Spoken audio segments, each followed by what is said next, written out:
Okay? Ang ating pag-usapan po sa ngayon ay yung realidad.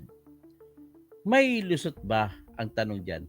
Puwede bang lumusot si Gretchen Barreto gayong malakas ang ebidensya laban sa kanya? Sa tinatawag na pagkawala ng mga 34 na sabungero. Para kung gusto niya makaligtas sa kulungan, pero kung ayaw niya, kulong siya dito. Pero kung susundin mo ito, yung payo ko, unsolicited advice, ganito lang po yun. Tanggapin niya na wala siyang magagawa sa dahilan sa sirkumstansya ay hindi niya na makontrol ang mga pangyayari. Ano na lamang ang gagawin niya?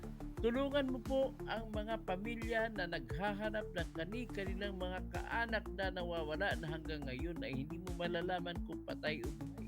Siya mismo ang kumontrata sa mga tao na naglubog sa mga katawan ng 34 na sabungero doon sa tubig sa ilalim o kaibuturan ng Laal Taal Lake.